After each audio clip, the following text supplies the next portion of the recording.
On the Origin of Species drew me immediately toward it because of its subject matter, Darwin's HMS Beagle traveling the Galapagos Islands in search of new species. Add in that it offers streamlined and simple gameplay that clocks in about an hour of playing time, which translates to more table-hitting opportunities with less hardcore gamers in my circle.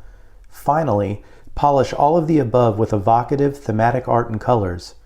Is it fit? Will it survive?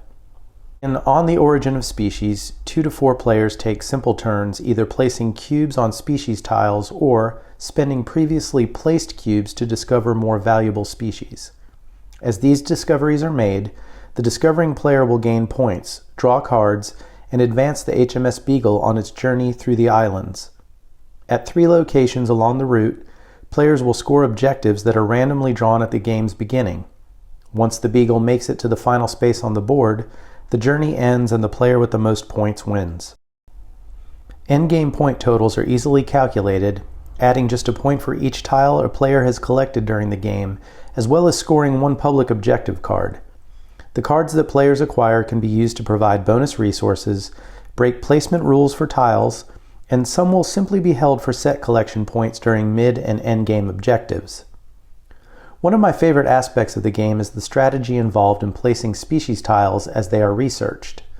There is a puzzle element involved because a new tile can only be placed, absent a card breaking this rule, in a space adjacent to all the tiles whose cubes were used to purchase it. Adding a little bit more strategy to tile placement is the ability to block another player's chances of researching a tile subsequently, as she may not be able to spend cubes in adjacent spaces. Finally, a tile can replace an already placed tile of lesser value. If this happens, the player who effectuates the move gets to keep the replaced tile and cash it in for a point at the end of the game. These strategic elements are nuanced and should not affect casual enjoyment of the game, but I believe they do stoke more tense competition amongst seasoned players. That range of accessibility should make the game appealing to more diverse gaming groups. Overall, I was very pleased with On the Origin of Species. I'm excited to add a game to my collection with pleasing aesthetics and engaging but simple enough gameplay to get it to the table more frequently than not.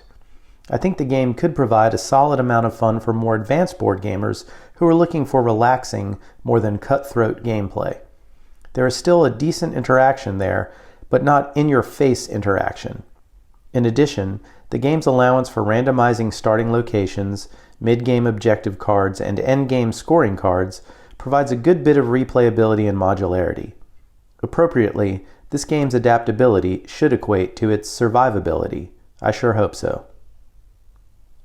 Thanks for watching, and if you enjoyed this video, please like and subscribe for more gaming content.